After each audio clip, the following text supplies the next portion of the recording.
Henke har knackat, böjt, bänt, svetsat i dagar.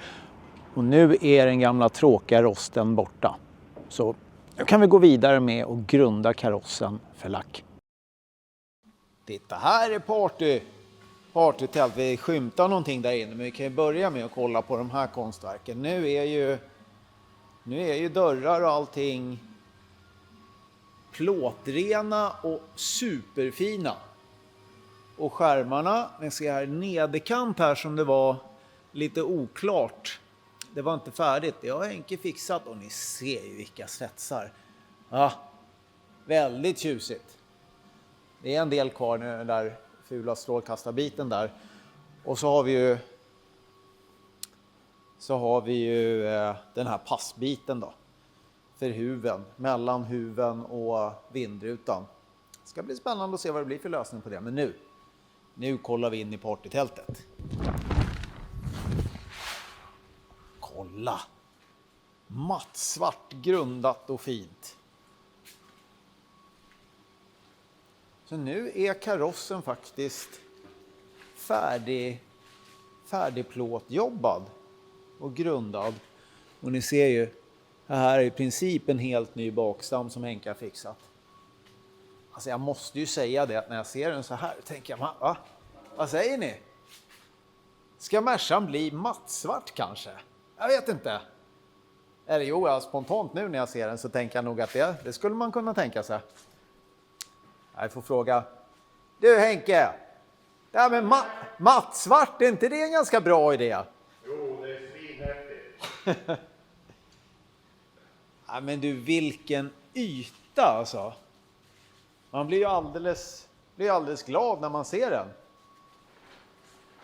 Ja, det här är ju dödssvart alltså. Men du, berätta, du och Klarby har legat i som vanligt, höll jag på att säga. Vad hände när jag var här sist? Då var karossen plåtren nästan och nu är den mattsvart. Vi har nött på att slipa ner det sista på den. Och så har vi monterat upp den här fina lackboxen. Så har vi hjälpts åt att maskera in den då, så ligger epoxygrund in under spackel och allting sen då. Så att då har vi en schysst isolering för rost och grejer. Ja. Så, men jag dubbelfrågar igen som den idiot är. Det här är alltså rostskydd, det går ner i plåten helt enkelt. Ja, en epoxygrund som man liksom kan lägga andra material uppe på, spackel och sånt där. Vi ska ju rikta en hel del bucklor och svetsfogar och sånt där då. Och när man tänker på bucklor, kan du visa någon liten buckla som man ser på mig? Jag tycker den ser jätterak och fin ut, men... Här har det lite ojämnheter, här var den ju nedslagen förut. Ja. Det är kanske svårt att visa på filmen, men ser ju bättre svetskarvar. De träder ju fram när det blir svart. Just det, men här ser man. Ganska väl då. Ja. Och då man får ju rostskydd i, det är alltid några porer kvar som jag har blästrat ur. Då får man rostskydd ner i djupet som ligger där då. När man kör epoxy alltså? Ja, epoxy. Och sen, men spacklet då? Vad har det? Är det vitt spackel eller som man ser när man spacklar eller hur? Ja, vad det blir för någon färg nu? Nu är det några nya burkar han kommer, så att det blir spännande. Ja, men det blir massa olika kulörer på det här. Ja. Härligt. Men vad händer härnäst? Jag såg skärmarna såg ju superfina ut. De är på gång de också. Medan Klarby har målat här inne så har jag stått ute och renslipat och blästrat. Alla dörrar och skärmarna och det där. Och sen är grundkonstruktionen på nederkanten är klar då. Så dags att börja svetsa ihop det där. Och så har vi blästrat kanterna runt och insida på dörrar. Har du hittat något mer spännande som var överraskande? Nej, inga större överraskningar faktiskt inte. Det är lite som så här.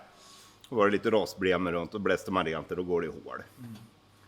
Så den där är väl nästan bara den som är så här kritisk. Jag får byta en mitt på här. Ja. Det är så skönt. Men veckan som kommer nu, hur har du tänkt ditt arbete? Vilken ordning tar du? Framskärmarna först ska lagas upp, passas in. Sen ska jag börja fnula med den där plåten vid luftintaget. Och det har jag lite olika idéer på. Så får vi se vad som växer fram. Så plåtjobbet ska ju vara klart nästa vecka. Wow. Så vi hinner grunda de här och sen har vi en vecka på oss efter det att rikta upp allting, spackla upp framskärmar och front, och då kommer karossen vara på gång också. Så det blir lite helgjobb nu.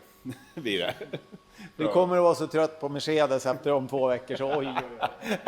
Nej, jag är ganska van. Och det är skönt att ligga lite före, för man är inte före i slutändan.